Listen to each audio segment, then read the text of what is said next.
ಆಯ್ತು. ಇದೀಗ ಬಟಾಣಿಯ ಸರದಿ. ಹಸಿರು ಬಟಾಣಿ ತಿನ್ನುವವರೇ ಎಚ್ಚರ ಎಚ್ಚರ. ನಿಮಗೂ ಒಂದು ಶಾಕಿಂಗ್ ಸುದ್ದಿಯನ್ನ ಆಹಾರ ಇಲಾಖೆ ಕೊಟ್ಟಿದೆ. ಇಡ್ಲಿಯ ಜೊತೆಗೆ ಹಸಿರು ಬಟಾಣಿಯನ್ನ ತಿನ್ನೋರ್ಗೂ ಕೂಡ ಮಾರಕ ಕಾಯಿಲೆಯಂತೆ. ಹಸಿರು ಬಟಾಣಿ ತಿನ್ನುವವರೇ ಹುಷಾರ್.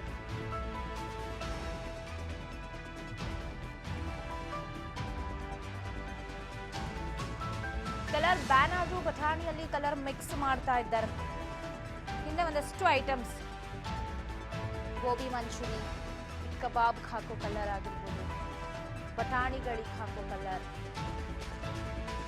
ಇವುಗಳನ್ನೆಲ್ಲ ಬ್ಯಾನ್ ಮಾಡ್ಲಿಕ್ಕೆ ಹೇಳಿತ್ತು. ಆದ್ರೂ ಕೂಡ ಬ್ಯಾನ್ ಆಗಿಲ್ಲ. ಬಟಾಣಿಗೆ ಕಲರ್ ಆಡ್ ಮಾಡ್ತಾ ಇದ್ದಾರೆ ಅಂತ ಹೇಳಲಾಗ್ತಾ ಇದೆ. ಬಟಾಣಿ ತಿನ್ನೋರ್ಗೂ ಕೂಡ ಶಾಕಿಂಗ್ ಸುದ್ದಿಯನ್ನ ಕೊಟ್ಟಿದ್ದಾರೆ. ಹಸಿರು ಬಟಾಣಿ ತಿನ್ನುವವರೇ ಹುಷಾರ್. ಕಲರ್ ಬ್ಯಾನ್ ಆದ್ರೂ ಬಟಾಣಿಯಲ್ಲಿ ಕಲರ್ ಮಿಕ್ಸಿಂಗ್ ಆಗ್ತಿದ್ದು, ಕರಿದ ಹಸಿರು ಬಟಾಣಿಯಲ್ಲಿ ಕೃತಕ ಬಣ್ಣ ಹಾಕಿ ಹಸಿರು ಬಟಾಣಿಗೆ ಬಳಸ್ತಾ ಇದ್ದಾರೆ. ಮ್ಯಾಲಚೈಟ್ ಗ್ರೀನ್ ಬಣ್ಣ ಯೂರಿನ್ ಉತ್ಪತ್ತಿ ಮಾಡತ್ತಂತೆ. ಯೂರಿನ್ ಶುದ್ಧೀಕರಣಕ್ಕೆ ಅದು ತೊಂದರೆ ಆಗತ್ತೆ ಅಂತ. ಶುದ್ಧೀಕರಣ ಆಗಲ್ಲ, ಇದರಿಂದ ಬೇರೆ ಬೇರೆ ಮಾರಕ ಕಾಯಿಲೆ ಬರುತ್ತೆ. ಸೊ ಹಾಗಾಗಿ ಅದನ್ನ ಮತ್ತೆ ಬ್ಯಾನ್ ಮಾಡಬೇಕು ಅನ್ನೋ ವಿಚಾರ ಈಗ ಎದ್ದಿರೋದು. ಒಂದಾದ್ರ ಮೇಲೊಂದು ತಿಂಡಿಗಳ ಮೇಲೂ ಕೂಡ ಈಗ ಬ್ರೇಕ್ ಬೀಳ್ತಾ ಇದೆ.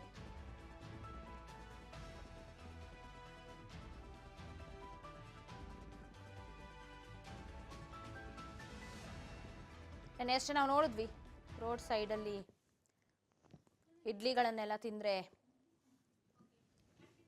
ಏನೇನು ಪ್ರಾಬ್ಲಮ್ ಆಗುತ್ತೆ ಅಂತ. ಈಗ ಹಸಿರು ಬಟಾಣಿ ತಿಂದರೆ ಪ್ರಾಬ್ಲಮ್ ಅಂತ ಹೇಳ್ತಾ ಇದ್ದಾರೆ. ಸೊ ಒಂದಾದ್ಮೇಲೊಂದು ಬ್ಯಾನ್ ಮಾಡಿ ಅನ್ನೋ ಕೂಗು ಕೇಳಿ ಬರ್ತಾ ಇದೆ. ಈ ಬಗ್ಗೆ ಮತ್ತಷ್ಟು ಅಪ್ಡೇಟ್ಸನ್ನು ಪಡೆದುಕೊಳ್ತಾ ಹೋಗೋಣ. ಪ್ರತಿನಿಧಿ ಹರ್ಷಿತಾ ಪಾಟೀಲ್ ಫೋನ್ ಸಂಪರ್ಕದಲ್ಲಿದ್ದಾರೆ. ಹರ್ಷಿತಾ, ನಿನ್ನೆ ಅಷ್ಟೇ ನಾವು ಮಾತನಾಡಿದ್ವಿ, ಇಡ್ಲಿ ತಿಂದ್ರೆ ಕ್ಯಾನ್ಸರ್ ಬರುತ್ತೆ, ಇಡ್ಲಿಯಲ್ಲಿ ಪೇಪರ್ನ ಹಾಕ್ತಾ ಇದ್ದಾರೆ ಇಡ್ಲಿ ಬಳಕೆಯಲ್ಲಿ ಅನ್ನುವಂತಹ ವಿಚಾರ. ಸೊ ಈಗ ಹಸಿರು ಬಟಾಣಿ ವಿಚಾರದಲ್ಲೂ ಶಾಕಿಂಗ್ ವಿಚಾರ ಕೇಳಿ ಬಂದಿದೆ. ಇನ್ನೂ ಕೂಡ ಕಲರ್ ಅಳವಡಿಕೆ ಮಾಡ್ತಾ ಇದ್ದಾರೆ ಅಂತ ಏನ್ ಅಪ್ಡೇಟ್ ಸಿಗ್ತಿದೆ ಈ ಕುರಿತು? ಪವಿತ್ರ, ಈಗಾಗಲೇ ಆಹಾರ ಇಲಾಖೆಯನ್ನು ಆಹಾರದ ಗುಣಮಟ್ಟವನ್ನ ಕಾಪಾಡದೇ ಇರುವಂತ ವ್ಯಾಪಾರಿಗಳ ಮೇಲೆ ಒಂದು ಹದ್ದಿನ ಕಣ್ಣನ್ನ ಇಟ್ಟಿರುವಂತದ್ದು. ನಿನ್ನೆ ತಾನೇ ಇಡ್ಲಿ ತಯಾರು ಮಾಡುವಂತಲ್ಲಿ ಪ್ಲಾಸ್ಟಿಕ್ ಅನ್ನ ಬಳಕೆ ಮಾಡ್ತಾ ಇರೋದು ಅದು ಹಾನಿಕಾರಕ, ಅದರಿಂದ ಕ್ಯಾನ್ಸರ್ ಕೂಡ ಉಂಟಾಗುತ್ತೆ ಅನ್ನುವಂಥದ್ದು ಕೂಡ ಅಂಶ ಪತ್ತೆಯಾಗಿತ್ತು. ಅದರ ಸ್ಯಾಂಪಲ್ಸ್ ಗಳನ್ನ ಕೂಡ ಲ್ಯಾಬ್ಗೆ ಕಳಿಸಲಾಗಿತ್ತು. ಇದೀಗ ನಿನ್ನೆ ಇಡ್ಲಿ ಆದ್ರೆ ಇವತ್ತು ಹಸಿರು ಬಟಾಣಿಯ ಸರದಿ ಬಂದಿರುವಂತದ್ದು. ಇನ್ನು ನಾರ್ಮಲ್ ಆಗಿ ನಾವು ಸ್ನಾಕ್ಸ್ ಅಂತ ಹೇಳಿ ತಿಂತೀವಿ, ಅದರಲ್ಲೂ ಕೂಡ ಪ್ರಮುಖವಾಗಿ ಟ್ರಾವೆಲ್ ಮಾಡುವಾಗ ಬಸ್ ಸ್ಟ್ಯಾಂಡ್ ಗಳಲ್ಲೆಲ್ಲ ಈ ಒಂದು ಹಸಿರು ಬಟಾಣಿಯನ್ನ ಮಾರಾಟ ಮಾಡ್ತಾರೆ. ಜಾತ್ರೆಗಳಲ್ಲೆಲ್ಲ ಈ ಒಂದು ಹಸಿರು ಬಟಾಣಿಯನ್ನ ಮಾರಾಟ ಮಾಡ್ತಾರೆ. ಅಂದ್ರೆ ಈ ಹಸಿರು ಬಟಾಣಿ ಕೂಡ ನಮ್ಗೆ ಡೇಂಜರ್ ಅನ್ನುವಂತ ಮಾಹಿತಿ ಕೂಡ ಇದೀಗ ತಿಳಿದು ಬಂದಿರುವಂತದ್ದು. ಈಗಾಗಲೇ ಏನಂತಂದ್ರೆ ಆಹಾರ ಇಲಾಖೆ ಕೂಡ ಒಂದು ಹಸಿರು ಬಟಾಣಿಗಳನ್ನ ಲ್ಯಾಬ್ಗೆ ಟೆಸ್ಟ್ಗೆ ಕಳಿಸಿತ್ತು. ಸುಮಾರು 36ಕ್ಕೂ ಹೆಚ್ಚು ಸ್ಯಾಂಪಲ್ಸ್ ಗಳನ್ನ ಟೆಸ್ಟ್ಗೆ ಕಳಿಸಿತ್ತು. ಅದರಲ್ಲಿ 28ಕ್ಕೂ ಹೆಚ್ಚು ಏನು ಸ್ಯಾಂಪಲ್ಸ್ ಗಳಿದ್ದಾವೆ, ಅದರಲ್ಲಿ ಅದು ಕೂಡ ಡೇಂಜರ್, ಅದು ಅನ್ಸೇಫ್ ಅನ್ನುವಂತ ಮಾಹಿತಿ ಕೂಡ ಹರಿದು ಬಂದಿತ್ತು. ಈಗಾಗಲೇ ಏನಂತಂದ್ರೆ ಆ ಒಂದು ಹಸಿರು ಬಟಾಣಿಯನ್ನ ತಯಾರು ಮಾಡ್ತಾ ಇರುವಂತ ಏನು ಕಲರ್ ಏನಿದೆ, ಆ ಒಂದು ಬಳಕೆ ಮಾಡುವಂತ ಕಲರ್ ಅದು ಕೂಡ ಡೇಂಜರ್. ಯಾಕಂತಂದ್ರೆ ಅದು ಕಲರ್ ಈಗ ನೋಡಿದ್ರೆ ಅತಿ ಹೆಚ್ಚು ಹಸಿರುಕ್ಕೆ ತಿರುಗಿರುತ್ತೆ, ಅದು ಅಟ್ರಾಕ್ಟ್ ಆಗಿ ಕಾಣಿಸುತ್ತೆ. ಸೊ ತಿನ್ನೋರ್ಗೆ ಅದು ಬಾಯಲ್ಲಿ ಕೂಡ ನೀರು ಬರುವಂತ ಅಟ್ರಾಕ್ಟ್ ಮಾಡುವಂತ ತಿಂಡಿ ಆಗಿರುವಂತದ್ದು. ಹೀಗಾಗಿ ಆ ಒಂದು ಹಸಿರು ಬಟಾಣಿಯ ಕಲರ್ ಸೇವಿಸೋದ್ರಿಂದ ಕಿಡ್ನಿಯ ಸಮಸ್ಯೆ ಕೂಡ ಉಂಟಾಗುತ್ತೆ ಅನ್ನುವಂತ ಮಾಹಿತಿ ಕೂಡ ಈಗ ಹೊರ ಬಿದ್ದಿರುವಂತದ್ದು. ಹೀಗಾಗಿ ನಿನ್ನೆನೆ ಇಡ್ಲಿ ತಯಾರಿಕೆ ಮಾಡುವಂತ ಏನು ಪ್ಲಾಸ್ಟಿಕ್ ಬಳಕೆ ಮಾಡುವಂತವರ ಮೇಲೂ ಕೂಡ ಈಗಾಗಲೇ ಆಹಾರ ಇಲಾಖೆ ಒಂದು ಡ್ರೈವ್ ಅನ್ನ ಕೂಡ ಆರಂಭಿಸಿರುವಂತದ್ದು. ಎಲ್ಲೆಲ್ಲಿ ಪ್ಲಾಸ್ಟಿಕ್ ಅನ್ನ ಬಳಕೆ ಮಾಡಲಾಗ್ತಾ ಇದೆ ಅವರ ಮೇಲೆ ಆಕ್ಷನ್ ಕೂಡ ತೆಗೆದುಕೊಳ್ಳಲಾಗ್ತಾ ಇದೆ. ಅದರ ಜೊತೆಗೆ ಫೈನ್ ಅನ್ನು ಕೂಡ ಅವರ ಮೇಲೆ ಹಾಕ್ಲಾಗ್ತಾ ಇದೆ. ಸದ್ಯ ಇವತ್ತು ಹಸಿರು ಬಟಾಣಿಗಳು ಕೂಡ ಡೇಂಜರ್ ಅನ್ನುವಂತ ಮಾಹಿತಿ ಕೂಡ ಇದೀಗ ಲಭ್ಯವಾಗಿರುವಂತದ್ದು. ಆಹಾರ ಇಲಾಖೆ ಒಂದಲ್ಲ ಒಂದು ಆಹಾರ ಗುಣಮಟ್ಟವನ್ನ ಕಾಪಾಡಬೇಕು ಅಂತ ಹೇಳಿ ದಿನನಿತ್ಯ ಕೂಡ ಒಂದಲ್ಲ ಒಂದು ಐಟಮ್ಗಳನ್ನ ಟೆಸ್ಟ್ಗೆ ಕಳಿಸ್ತಾ ಇರುವಂತದ್ದು. ಈಗ ಎಲ್ಲರೂ ಕೂಡ ನಾರ್ಮಲ್ ಆಗಿ ಸ್ನಾಕ್ಸ್ಗೆ ಬಳಸ್ತಿರುವಂತ ಈ ಒಂದು ಬಟಾಣಿ ಇದೆ, ಅದು ಕೂಡ ಡೇಂಜರ್ ಅನ್ನುವಂತ ಮಾಹಿತಿ ಕೂಡ ಇದೀಗ ಲಭ್ಯವಾಗಿರುವಂತದ್ದು. ಪವಿತ್ರ.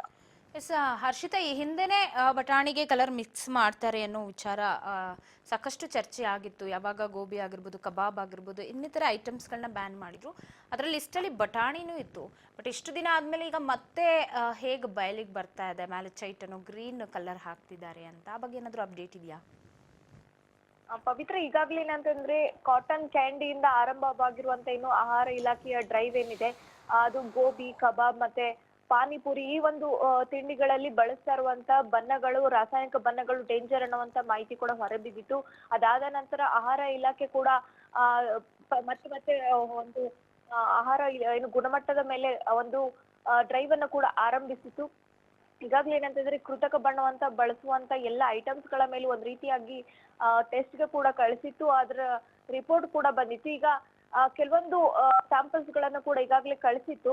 ಅದರ ಜೊತೆಗೆ ಈಗಾಗಲೇ ಏನಂತಂದ್ರೆ ಈ ಒಂದು ಹಸಿರು ಬಟಾಣಿ ಏನಿದೆ ಅದರಲ್ಲಿ ಬಳಸ್ತಾ ಇರುವಂತ ಕಲರ್ ಏನಿದೆ ಅದು ಅತಿ ಹೆಚ್ಚಾಗಿ ಬಳಸಲಾಗ್ತಾ ಇದೆ. ಈ ಹಿಂದೆ ಕೂಡ ಇದೇ ರೀತಿಯಾಗಿ ಏನು ಕೃತಕ ಬಣ್ಣವನ್ನ ಬಳಸಿರುವಂತಹ ತಿಂಡಿಗಳ ಮೇಲೂ ಕೂಡ ಆಹಾರ ಇಲಾಖೆ ಒಂದು ಕಣ್ಣನ್ನ ಇಟ್ಟಿತ್ತು. ಆದ್ರೆ ಈ ಒಂದು ಹಸಿರು ಬಟಾಣಿಗಳ ಬಳಸ್ತಾ ಇರುವಂತ ಕಲರ್ ಏನಿದೆ ಅತಿ ಹೆಚ್ಚಾಗಿ ಕಲರ್ ಅನ್ನ ಬಳಸಲಾಗ್ತಾ ಇದೆ. ಅಂದ್ರೆ ಇನ್ನೊಂದು ಸಾಮಾನ್ಯಕ್ಕಿಂತ ಅತಿ ಹೆಚ್ಚು ಕಲರ್ ಅನ್ನ ಬಳಸಲಾಗ್ತಾ ಇದೆ. ಈ ಒಂದು ಕಲರ್ ಏನಿದೆ ಅತಿ ಹೆಚ್ಚು ಡೇಂಜರ್, ಯಾಕಂತಂದ್ರೆ ಇದು ಕಿಡ್ನಿಯ ಸಮಸ್ಯೆ ಕೂಡ ಉಂಟಾಗುತ್ತೆ ಅನ್ನುವಂತ ಮಾಹಿತಿ ಈಗ ಹೊರದು ಬರ್ತಾ ಇರುವಂತದ್ದು. ಈಗಾಗಲೇ ಎಲ್ಲ ಒಂದು ತಿಂಡಿಗಳ ಮೇಲೂ ಕೂಡ ಏನೇನು ಕಲರ್ ಗಳನ್ನ ಬಳಕೆ ಮಾಡ್ಲಾಗ್ತದೆ ಅದೆಲ್ಲವನ್ನು ಕೂಡ ಈಗಾಗಲೇ ಆಹಾರ ಇಲಾಖೆ ಬ್ಯಾನ್ ಮಾಡಿತ್ತು. ದಿನೇಶ್ ಗುಂಡೂರಾವ್ ಅವರು ಕೂಡ ಹೇಳಿದ್ರು ಈ ರೀತಿಯಾಗಿ ಕಲರ್ ಅನ್ನ ಬಳಕೆ ಮಾಡುವಂತವ್ರ ಮೇಲೂ ಕೂಡ ಆಕ್ಷನ್ ತಗೊಳ್ಳಲಾಗುತ್ತೆ ಅಂತ. ಸದ್ಯ ಆ ಒಂದು ಸರದಿ ಆದ ನಂತರ ಈಗ ಬಟಾಣಿಗಳ ಮೇಲೂ ಕೂಡ ಒಂದ್ ರೀತಿಯಾಗಿ ಆಹಾರ ಇಲಾಖೆ ಕಣ್ಣಿಟ್ಟಿತ್ತು.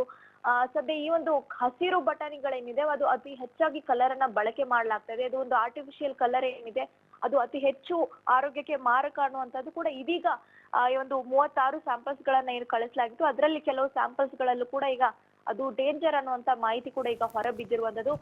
ಸದ್ಯ ಈ ರೀತಿಯಾಗಿ ಹಲವಾರು ತಿಂಡಿ ತಿನಿಸುಗಳು ಕೂಡ ಇನ್ನಷ್ಟು ಇರುವಂತದ್ದು. ಯಾಕಂದ್ರೆ ಕೃತಕ ಬಣ್ಣವನ್ನ ಬಳಸ್ತಾ ಇರುವಂತ ತಿಂಡಿಗಳು ಕೂಡ ಅತಿ ಹೆಚ್ಚಾಗಿ ಮಾರಾಟ ಮಾಡ್ಲಾಗ್ತಾ ಇರುವಂತದ್ದು.